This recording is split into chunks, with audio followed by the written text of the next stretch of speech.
Ahead and get us started.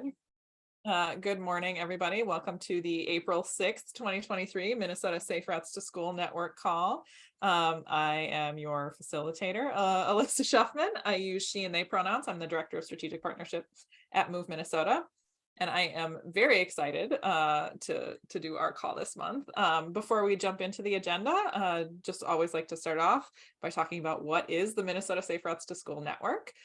We are hundreds of dedicated professionals from organizations across Minnesota who are building skills in school communities to successfully implement safe routes. So we're building partnerships, working with local agencies and jurisdictions. We're advocating for those changes that will make it easy for students to walk, bike, and roll to school, no matter where they live, no matter their race, their family's income level, because that's the kind of world we're trying to create. We have a very full agenda today, and we're probably going to shuffle some order of some things. At some point, we'll have a walk, bike, fun update from Angela Othland from the Bicycle Alliance of Minnesota. Kelly Corbin from MnDOT is going to be doing the MnDOT update. Dave, our MnDOT update regular, is I think on vacation with the family this week. It's spring break week for many of you. And then we're going to hear from Kori Johnson from the Safe Routes to School National Partnership about climate justice and safe routes to school. I'm going to talk a little bit about the role of narrative in climate and safe routes. And then I forgot to amend the agenda that item 6 is totally in error. We are not having CJ present on the fleet guide. No pressure, CJ. And then we will close out. So that is the plan for the morning. I am going to ask Julie if Angela is on the call, and if not, I'm going to toss it to Kelly. I don't see her. Great. So I'm going to toss it to Kelly, and we will see when Angela jumps on. So with that, Kelly, give us the MnDOT update, everybody's favorite part. Perfect. Okay, hopefully you can see my screen. Hi, everyone. If you don't know me, Kelly Corbin at MnDOT, working on Safe Routes with Dave. Usually I'm the link dropper, which I'm going to try and do both, drop links and present. So bear with me. Short update here from MnDOT. First thing I wanted to share, again, if you haven't seen it, it is our news release on the $750,000 worth of grants that we recently awarded this spring for planning assistance and the last round of boost grants.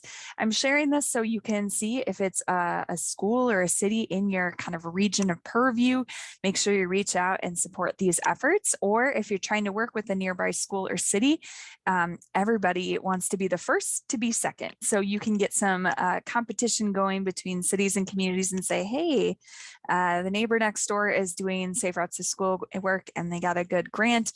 Let's work together and get grants next year so that they're not missing out.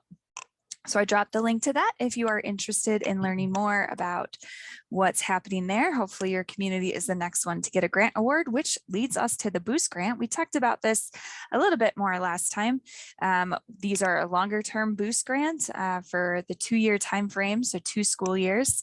$5,000 to $50,000 available for a variety of non-infrastructure programmatic needs. Can be local public health, RDC, school district, or nonprofit. City or a county can apply for these grants. We can have multiple grants from the same community or school. They'll just be put in the pool competing against each other, but that's just fine if you have some great ideas. We're still kind of waiting to see what the final appropriation is from the legislature for this funding, so we might have some more dollars than normal to give out this year, which we're excited about. If you have questions, you can always send them directly to me. Otherwise, we do have an FAQ on the website already with questions that have been asked during our first webinar and also through emails that Dave and I get. So it's all there if you want to take a look at that. Otherwise, send me a question and we're happy to answer it. The next webinar is next week, April 12th. You can find the login information on our website. And it's a great opportunity for grants. So give it a look and hopefully you can apply for your community. And I'll just say again, they don't need a Safe Routes to School plan to apply. So if you are just getting started and maybe this is a way to get your school or school district interested, get them a bike fleet, get them some crossing guard materials or a combination of both. You already have a bike fleet, think about a Strider bike fleet for Learn to Ride or an adaptive bike fleet to expand your program to support equity. Next up is Bike to School Day, which is coming up in less than a month. If you register here by the end of this month, for your school or your school district, we'll mail you a packet of materials, which will include some posters, some activities, postcards or spoke cards, bookmarks, and some reflective zipper pulls and stickers, I believe, that you can give out at your school and at your event, which is a great way to have some free stuff to give out and make your event even more awesome. New this year, we also have translated materials, which I think I'll show here, translated materials in Hmong, Somali, and Spanish. So every material we have is now translated for you to give out. A couple other materials that we have in our templates to make your event day as easy as possible, and it can be small or large. We have some posters that you can update, change materials, add logos on it, use it as a template and make your own poster. We don't care. We're just trying to make it easier for you to participate. We have sample text for social media posts, newsletter posts, morning announcements available there as well that you can share with your partners. The top right is a picture of our postcard that we have, and here's the kind of what the text on the back looks like. You can mail that out with the school's partnership to all the students who live in the bike walk zone. We have like 5 or 6 different variations of what that looks like, both for bike to school day, or we have some broader ones of like, hey, just a reminder, you're in the bike walk zone, consider walking or biking. We also have those made into social media posts if you want to use them on your social media or share with partners. And then this also is new, is the frequent walker, roller, and biker punch card or a stamp card. When students hit 10, you can have a prize, a coupon, or something for schools to use. We also have some activities that we've used in the past. These are great for parents to have at one of your tabling events, or for teachers to use as activities. The crossword and word search are fun, but actually the middle one I want to kind of call out is our bike to school day bingo. And so those are places that they can bike or things that they've done with their bike to get that bingo. So maybe you do that and run your own school's kind of reward system for students who participate. You can also take it and make it your own. So maybe you want places in your community for students to bike to the library in your community, bike to, Herman the German and New Ulm, if you're in that community, or something that's kind of unique that gets them excited. So consider making it your own. So those are some of the things. We also have our poster contest, which I want to call out, is really cool this year. We have prizes to give away. So the student who wins the poster contest will get a helmet, a water bottle, bike lock belt, and lights from Quality Bike Products, which is a fun prize pack. The first place winner, in addition to all the cool swag for themselves, their school from Digro Bike Racks will get a bike rack. So it's a really great way to get students engaged and write a poster. That's just how biking makes them feel. We don't get too many of these, so participation is going to be a great opportunity to win. A whole classroom can submit. You can have your students or your kids submit posters if you want. If families can do it, so it doesn't need to be a whole classroom. Whoever wants to submit a poster, we'll get prizes out to them. So consider sharing this on your social media or with the students in your school. So those are the materials for Bike to School Day. We're going to talk more about this next month, which is the Minnesota Student Survey, which comes out every few years and is provided to most of the students in Minnesota. We got a question in there this year that's how students get to and from school. So it's similar to the student tallies if you've ever done them before. I'm sharing it because it might be a great opportunity for you to get the data you need for your Boost grant, which has a question in there, how many students bike or walk? So you can pull it from the Minnesota Student Survey data, which I'm dropping the link if you want to look for that information, or you want to look on your county and see where you're doing something for SHIP as an evaluation metric. Every couple of years, you can kind of track the progress of the work you're doing. Or get data for grant applications.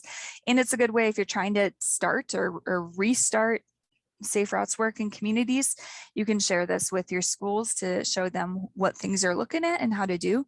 One thing that I love on these is the other column, skateboard, scooter, inline skate. We don't talk about rolling as much as walking and biking, but it's kind of fun to see those numbers too. And I just pulled out Aiken because it was the first letter in the alphabet. So call out to Aiken, looks like they're doing pretty good. One more thing that I'll mention is MnDOT has previously printed bike maps that you can give out at activities. It's for promoting our statewide bike routes, but also do some trip planning. This is the last year we're printing them, so what we have available in stock is the last that you can grab. So if you want them for some of your summer events or your upcoming school events, you can order them now. I dropped the link to get them. Otherwise, we're always going to update an online version of this. So you can have an online version on your phone and you actually use that in real time as a map to track where you're going. So take a look at that if you need. And then one last promo, our partnership with the Minnesota Twins for our school patrol days that get discount tickets. The link there is for Ryan Thomas if you want to give him a call or an email to get your tickets for discounted games, and hopefully go Twins. They have a good season this year. That's it. Here is my email. If you have any questions, reach out. Happy to help or talk through any issues that you may be having with Safe Routes. It's my job. Love to chat with you, so reach out. And any questions, let me know. Otherwise, if you have them as we're going on, I'll be monitoring the chat box. Thanks, Kelly. Oh boy, that was a lot of information in like 9 minutes.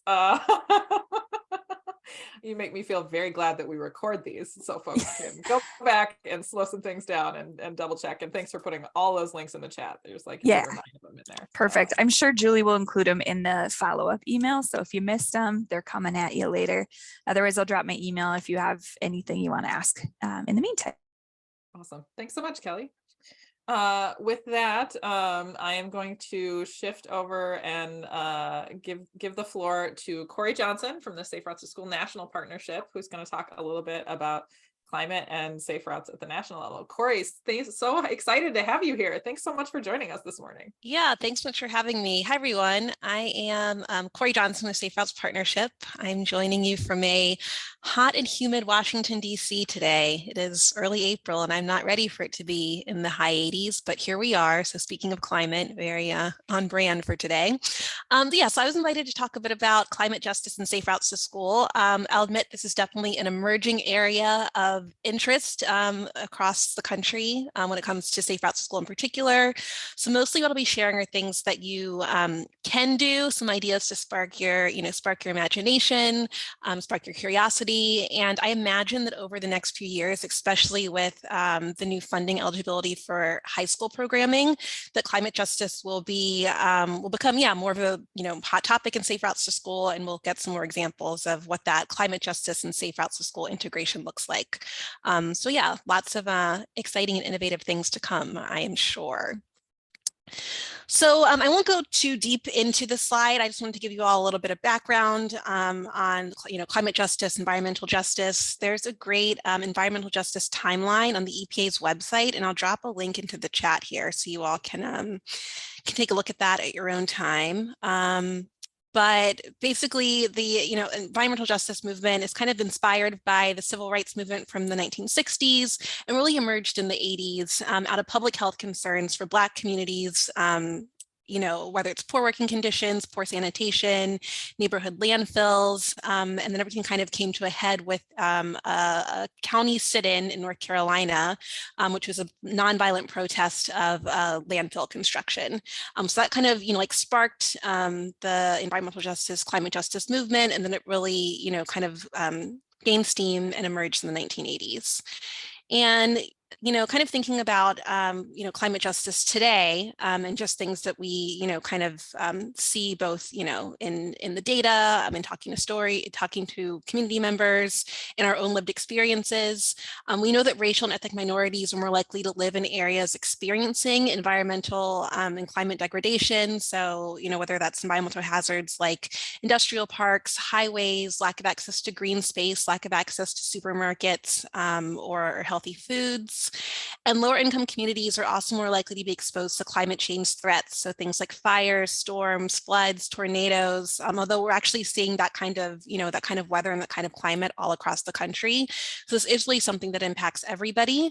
I know that, like I was mentioning here in DC, I've seen some drastic changes in our climate just over the past 5 or 10 years.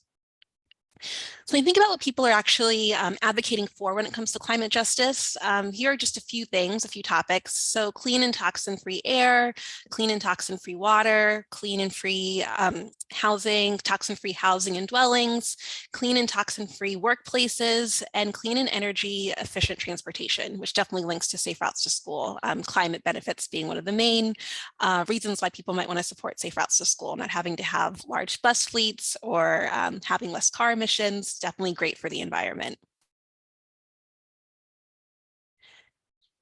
And people are also thinking about just what adequate access to transportation looks like. And we also know that climate justice, it's an intersectional issue, so it also relates to housing, to food, to public land and water. So climate justice is just one piece of this larger puzzle that we're all trying to put together to ensure that everybody can live a healthy and thriving life. So thinking a bit about, safe routes to school and how climate justice fits into all of this, when we think about climate justice, it really is about people, right? And making sure that people have, like I said, access to the things they need, whether it's food, transportation, housing, clean green space to, to work, live, and play in. So when you start thinking about how to incorporate climate justice into a safe routes to school program, I always suggest just, doing some research on where you're working and seeing how climate and how climate justice issues are impacting community members. So you can do that by, taking a walk or ride around a neighborhood, just talking to people, seeing if there are people who are, if they're concerned about water or concerned about weather or concerned about a school being next to an industrial park, just talk to people. It's also a good idea to research the history of environmental racism or exclusionary laws. So things like redlining, again, highway construction, neighborhood planning, toxic waste management, workers' rights. The climate justice movement really came out of, some of those civil rights movements and social justice movements from the past, and they're still very present today. So looking at the history of, how your community, came to be and how the climate situation has developed over time could be a great way to start thinking about how to integrate this into your programming. And then also talking with your local health department. Your local health department might have data on, on rates of asthma or number of grocery stores in the community. So that's also just a great resource for getting some of that quantitative data on climate and how it's impacting community members. A few other ideas, again, learning about the history of the land, talking to some Indigenous community partners, tribal communities, doing some archival research. There's some really great land mapping tools, out online these days. So take a look at those for sure. Connecting with climate justice groups or advocates in your own community. So these might be formal groups or just people who are really passionate about the climate justice movement. Reviewing your state and local policies around climate justice, if there are any specific climate justice laws or initiatives, you can definitely take a look at those as well.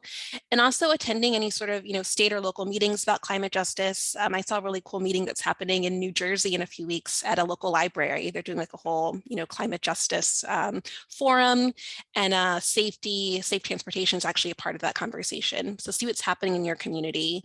And then you can even include climate questions on your Safe Routes to School survey. So thinking about some specific climate concerns for students and families, and again, these are probably things that everybody's concerned with, but things like poor air quality, inadequate infrastructure on school routes definitely connects to, climate justice. Trash and debris, thinking about how to make a street safe and comfortable and easy for walking and rolling. That trash and debris can definitely be a barrier to somebody being able to walk and bike and roll to school. Asthma rates, I know that at least, here, in DC and other cities that I've worked in, asthma is definitely a concern, especially for communities of color and lower income communities, and also school siting. So are we putting schools next to industrial parks, next to warehouse facilities, next to highways? That's often a concern when it comes to students and families as well. Next up is, collaborating with our climate justice partners. So thinking about some of those potential partnerships, I mentioned local health department, other community organizations that be working, on climate issues in their own field, whether it's housing, food and nutrition, transportation, like I mentioned, even labor and agriculture. How are those groups kind of tackling climate, and how can you all, work together? Tribal communities, like I mentioned, local elected officials, and then also youth organizations. So climate justice is something that young people are very passionate about, care about it a lot, are kind of, some of the leading experts on climate justice these days. So connecting with your local youth organizations could also be a great opportunity to integrate climate into safe routes to school. And I put a link for a group. This is actually a group out of the based in the Bay Area called Spare the Air Youth, but they have some really great educational materials and curriculum materials specifically around climate justice. And they also have some safe routes to school integration materials as well. So if you're looking to, see what youth engagement looks like for climate justice, I would suggest reaching out and connecting with partners. To get some new ideas. And just a few opportunities for action, health and safety demonstrations, outreach events, like I mentioned, kind of doing some joint programming with other partners, public testimonies about climate justice and safe routes to school, incorporating climate justice into your walk and roll audits. I'll give an example in a second. Also in like your bike and walk and roll to school day events or bike and roll to school day events, and even press coverage, so just raising awareness about how climate justice is a part of safe routes to school and how it's affecting students and families. And just thinking again about, incorporating climate justice directly into safe routes to school programming. So one thing you can do is, if you're organizing walk and roll audits, think about how those climate elements, environmental elements are included in your walk audit form. So are you noting things like warehouses, power plants, highways, waste management facilities? Are you noting trash and debris, drainage, the number of trash cans and recycling cans that are around, shade, trees, green space? Those are other elements you can include in your walk audit form to help make sure that the climate improvements that you want to see are also being noted. And Feet First Philly, they have a walk audit training tool where they actually do have a section called Comfort and Appeal.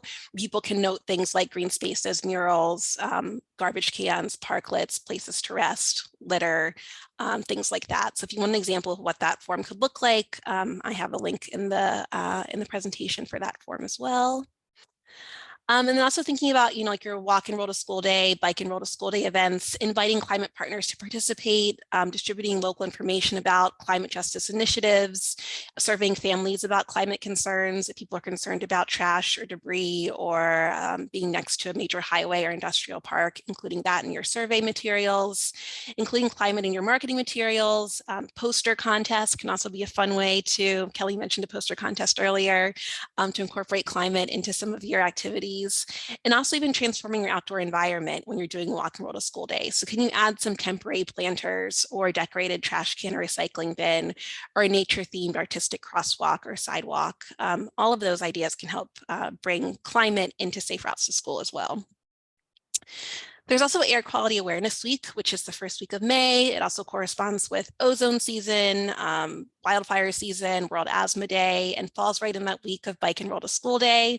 So some safe routes practitioners do things like no idling campaigns, public service announcements, poster contests around no idling. And it's just always important to consider air quality when planning events. So another idea, if you want to add something else to your spring and to your bike and roll to school day celebration, no idling can be, another element to include. And then, of course, like I mentioned before, partnering with high school students. This is their area of expertise, their area of interest. They know a lot about this topic, and it can also increase reach through social media and digital engagement. So if you haven't connected with high school students, young people around climate justice, I would suggest that you do so. And this is actually, something that young people really want to get involved in. So yeah, just ask, and they will be happy to share all kinds of tips, strategies, ideas, and thoughts. And just lastly, I'll go through this really quickly, a really concrete example of climate justice and safe routes to school. This is from a community in Southern California. It's a rural community of color with a strong community engagement and grassroots advocacy around climate justice and climate concerns. So they have one of the worst air quality scores in California. There are lots of industrial parks and warehouses, lack of sidewalks. Most people rely on walking and public transit to get around, and parents weren't allowing their kids to walk and roll to school because of the dangerous conditions, whether it's air, lack of infrastructure, and just a lot of environmental justice concerns. So this group really spent a lot of time organizing on the ground. So they contacted their local assembly member to discuss safe routes to school, did some walk audits, bike counts, did a few safety demonstrations, put together a safe routes to school action plan, just did a lot of like ongoing public advocacy around reducing air pollution and improving public health overall. So these are just a few photos of a safety demonstration that they did in their community. So this is a neighborhood that community that doesn't have a lot of sidewalks. And so they wanted to put together some temporary infrastructure pop-ups to show that this is what people really needed in this community in order to encourage more walking and rolling, but also to improve the overall climate and environment in the neighborhood. So the school they worked a lot with the school, parents, students, community partners, elected officials, organized this great safety demonstration. And then in 2021, they were awarded a $1.8 million grant from California's Transportation Commission to do a large sidewalk construction project along with some other pedestrian improvements. So this is a huge win for the student and parent advocates who had been, at this work for years and years, trying to get sidewalks and trying to have elected officials really address the climate concerns of the community. And so, yeah, they are now in the phase of, getting that project up and running and making those pedestrian improvements. And this was just a great, show of how community members can really help, kind of drive some of these climate justice initiatives and how we as Safe Routes practitioners can help facilitate that process.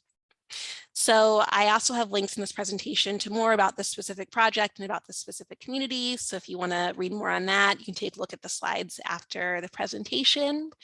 And there's my contact information as well. So yeah, sorry I went through that really quickly, but that's a very brief overview of climate justice and safe routes to school. And again, you'll be hearing a lot more from us about climate justice over the next, few years. So this is just the start, but I'm really glad that you all decided to take the time today to talk about this topic. And that is it for me. Thanks so much, Kori. I love just the way that you grounded the top of the presentation and talking about this work is about people, right? Like we all know that. That's why we're in this work. And also I think it can be really easy to lose sight of that and get really focused on, I'm going to talk about that in a minute, but get really focused on policy and plans and the width of sidewalks and all those things. And so I just appreciated you starting the conversation from that place of it's about the people and the families and the kids that we all care about and are in community with. Yeah, thank you. Yeah. I'm not seeing any initial questions in the chat, but Kelly, our resident link master, has somehow found a bunch of links relevant to all the things that Kori just shared. So make sure if you're not looking at the chat to check out all of the additional links that Kelly has pulled together. And if you have other questions or comments as we go through, please feel free to put those in the chat. Would love to hear from you. With that, I'm going to figure out how to share my own screen. Always the most technically challenging part of any presentation. And I'm going to talk a little bit about the role of narrative in climate and safe routes to school. So as you all know, my name is Elissa Schufman. I use she and they pronouns. I'm the Director of Strategic Partnerships at Move Minnesota. We as an organization work to connect people to walking, biking, rolling, and transit when they work well and fight hard to ensure that especially our transit system works for everyone in our state. I am excited to be talking about some things that show up across our work in safe routes, regardless of whether your particular work is research or public engagement or planning. It doesn't really matter what your role or your tactics or your stakeholders are, but I think they're especially relevant when we think about how safe routes work relates to climate. And these three things are mindset, culture, and narrative. You might be thinking, like many folks do, what does narrative have to do with safe routes? Why are we talking about it during this climate conversation? So I'm excited to talk about it. And I know a lot of this is probably actually going to be stuff many of you think about already or have incorporated into your work, but I hope that each of you can find something to chew on in today's presentation.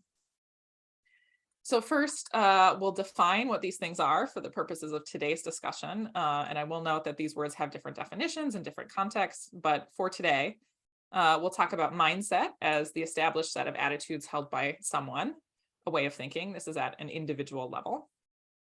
Culture, or cultural ethos, is the fundamental or underlying beliefs and attitudes that influence the practices of a society. So this is held at a collective level.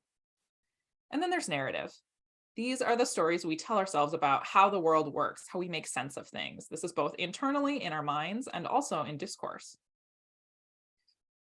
Now let's see what these three things look like when we think about how they relate and how we apply them to transportation. When our individual mindset is that driving is easy and easy is good, collectively we end up with a culture where cars are the normal way of getting around. And part of the way that we culturally, societally make sense of that is by telling ourselves a story about the fact that everyone drives and everyone wants to drive. So that's where we should be putting the bulk of our attention and our resources. You can see when we put them here, the ways it's very quickly, it kind of adds up and it impacts our decision-making process. Our mindsets, our culture, our narrative influences where we end up. So let's look what happens when we change our mindset. If our mindset is that driving only seems easy because we've made other ways of getting around really hard, we see very quickly that this is a countercultural mindset. It's against the prevailing culture. But when we embrace that mindset, we become part of a subculture that acknowledges that most people functionally don't have access to other options because of the way that we've underinvested in our walking, biking, rolling systems. The narratives that we then tell make a different kind of sense about how we should act, focusing our time, our money, our efforts on rebalancing that system. Both of these are examples of a mindset impacting our collective culture. And as we try to make sense of that, again, the resulting narrative is hugely impactful to how we make decisions. And more often than not, it's invisible as part of our decision-making process. So how does that relate to transportation broadly? It matters because it manifests in and as our built environment. Our built environment has a huge impact on culture. People largely do not bike where there are not bike lanes. They do not take transit where there is no bus service. With some unfortunate exceptions, they do not drive where there are not car lanes. Our built environment shapes our culture. It also can limit our imagination. If you grow up in a suburban community, in a community like the one that Kori just talked about, without sidewalks, it's not necessarily a given that you think about dedicated walking space as a value to you or a value to your community. You have to sort of fight your way to that thinking. So again, our built environment has this huge impact on culture. But the inverse is also true. Our culture has a huge impact on our built environment. We can see this in our cultural narratives, the stories we tell about ourselves, who we are, the way we make sense of things. Cars have become part of our stories. They're synonymous with bravery, independence, innovation, sex appeal, family values, masculinity. The list goes on. But again, it's culture manifesting our built environment and built environment manifesting our culture. That means we can start to change our culture, not only by changing what we build, but by shifting our mindsets and contributing to different narratives. You may have picked up by now that I am a language major, I'm a writing major, and I spend a lot of time in rooms full of engineers and planners. And so as someone who does that, I want to spend a little bit more time digging in with you all on narrative characteristics, because narrative doesn't surface so explicitly in many of these conversations we have about transportation. First, I want to talk about markedness. What is markedness? It's a term from the linguistics and social sciences. It's a comparative tool, and it tells us that which is marked is abnormal. That which is unmarked is normal. When we think about our narratives, markedness is a huge deal. It signals what is acceptable and also what is outside of the norm. Let's use a common term in the world of transportation and safe routes as an example: parking. You all know what we do when we talk about parking for bikes. We call it bike parking. But generally, when we talk about parking for cars, we just call it parking. We leave it unmarked. We normalize it. Cars are the ocean we are swimming in that we can't see and we don't name. It's implied rather than stated. And parking is not the only term that we commonly see in our work that is unmarked, as you can see from this short list of examples. Markedness has implications across every discipline, across every piece of our work. let's start with one that is commonly understood by many folks in transportation to be a discipline that's integrated with transportation, because most of the folks on this, a lot of the folks on this call do this work, public health, right? So let's start with talking about public health in the language we use. We talk a lot about our collective well-being as public health, but generally there's kind of a language void around its opposite. And we know we don't have public health and then there's like the opposite of nothing, right? We have something opposite that, and naming what it is important. And that's public harm. As again, many of the public health professionals on this call in this network are deeply aware, we see that harm enumerated in many ways in our existing transportation system. We see it in traffic injuries and fatalities, especially among children and young adults. We see it in lack of access to medical care, lack of access to food, lack of access to jobs and the associated health care that comes with them, in poor air quality, as we've already talked about several times today, in direct and indirect expenses for families and households,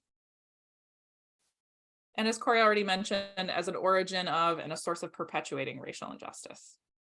These aren't small things.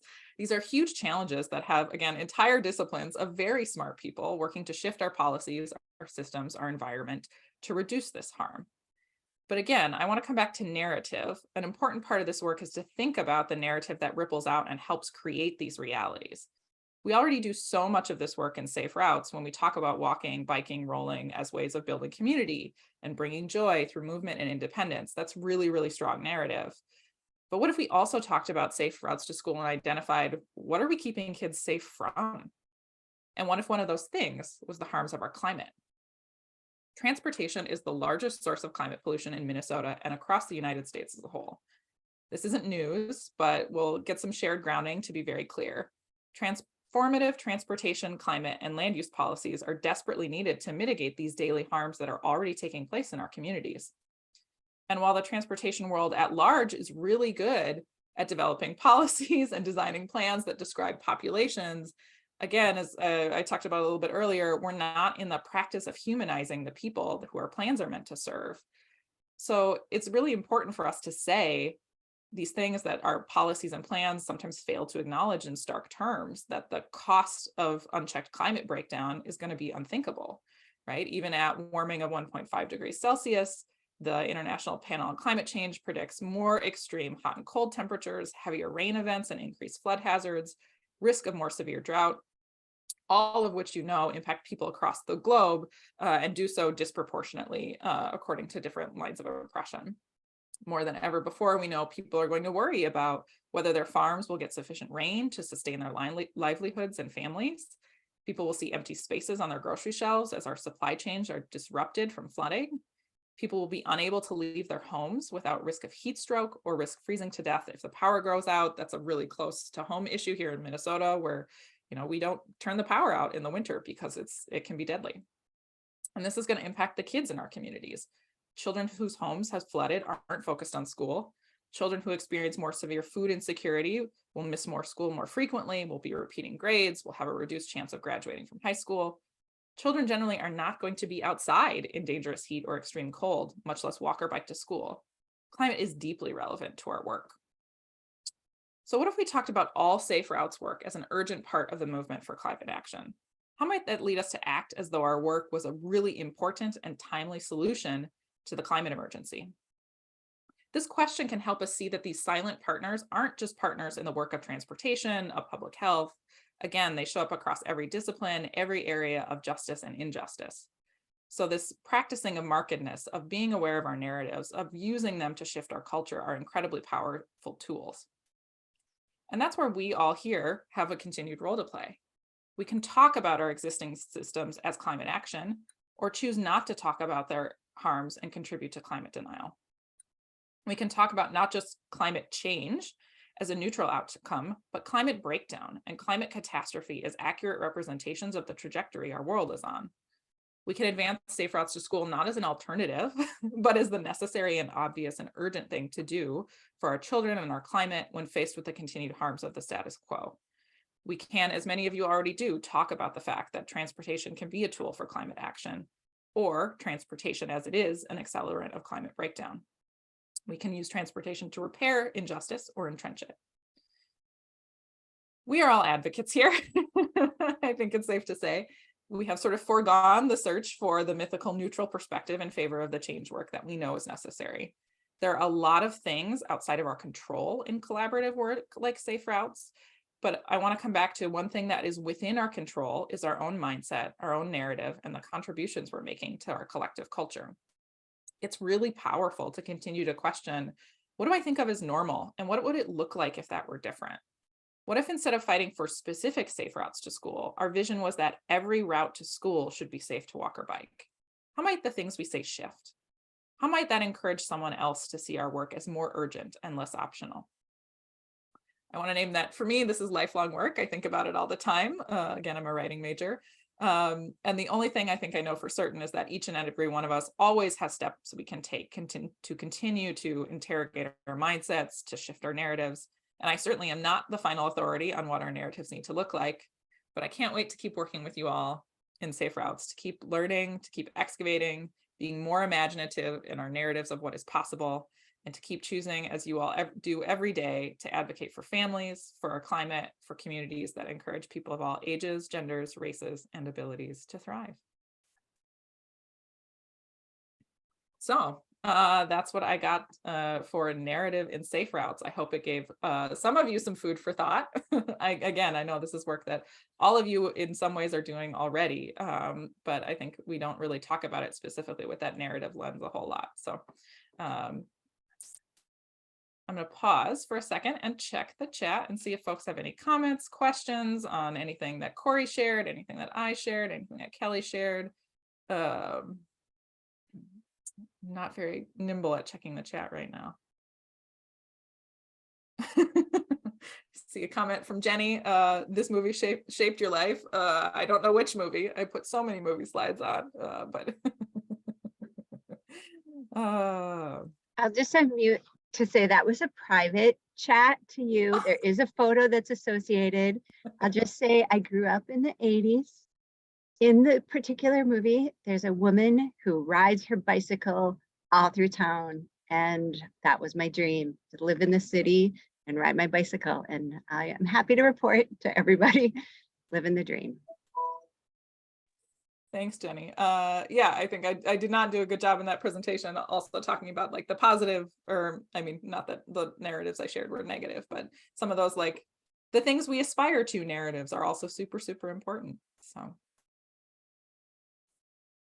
Cool. Well, I'm gonna check to see. We had one other thing on our agenda really briefly, which was an update from Angela at Bike Min, and I just still don't think Angela, you're not on the call. I don't see you in the list. Maybe you're like named something specific, but Alyssa, this is CJ. CJ, are you gonna pinch Angela's it for Angela? actually off today. She's out of the office, and so is not planning to be on the call. But I can give a quick update around Walk Bike Fun. So hello, everybody. My name is CJ Linder. I'm the education manager at the Bike Alliance. I work with Angela on planning and delivering our Safe Routes to School education program across the state, as many of you already know. I think the biggest or most important update at this time is that we have trainings scheduled and registrations are open for trainings around the state. I'm going to actually share a link as well in the chat here, but the things that are coming up quickly are trainings happening in LaPorte up near Walker, Minnesota, so North Central. We have a training scheduled for Cook County in Grand Marais coming up early in May.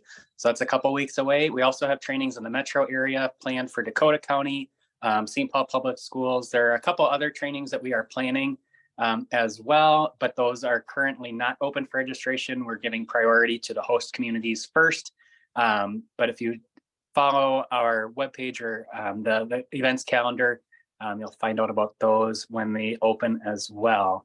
So always, we're happy to work with folks around scheduling things as needed. So if you have a group of educators that are interested in getting some more training and support, please reach out to us. You can contact us first name at bikeman.org. So CJ at Bikeman, Angela at Bikeman, or info at, or you can just go onto the website and contact us. So we'd love to hear from you. We'd love to work with you all. In addition to those educator trainings, we're also working to plan ambassador trainings. Those are for out of school kind of activities. So bike rodeos, those we schedule on request. So we do have a couple that are already planned. We'll be doing that actually up in Grand Marais. We'll be doing it in the metro a couple times, but those can be smaller groups of people as well. So if there's an interest to do that, as well as bike maintenance training. So we want to make sure that folks who are doing bike education have all the support that they need. And please reach out if you are interested. That's our Walk Bike Fun update this morning. Thanks so much, CJ. Y'all are doing a lot. That was a long list of places that you're doing trainings. So hopefully it is a very busy season. We're excited. It's gonna keep us going like crazy, but that's a good thing. Mm-hmm. It's a perfect way to kick off spring. So I'm very excited. Cool. Well, thanks, CJ. I appreciate you jumping in for Angela, because I think folks always want to know about Walk Bike Fun stuff. I have, let's see, one last reminder on our agenda, and then maybe folks are going to get 5 minutes of time back. Oh my gosh, that never happens. We're always running over here. I want to remind folks that we are going to have a Minnesota Safe Routes to School Network meetup on June 6th. It's going to be around 8 a.m. to 3 p.m. We might do like an optional happy hour after that in Minneapolis. So we're excited that folks from the Safe Routes to School National Partnership, hat tip to Kori again, are going to be joining us for the meetup. And registration will be hitting your inboxes relatively soon. So definitely make sure if you are free on June 6th to come join us. We will feed you. We promise to feed you.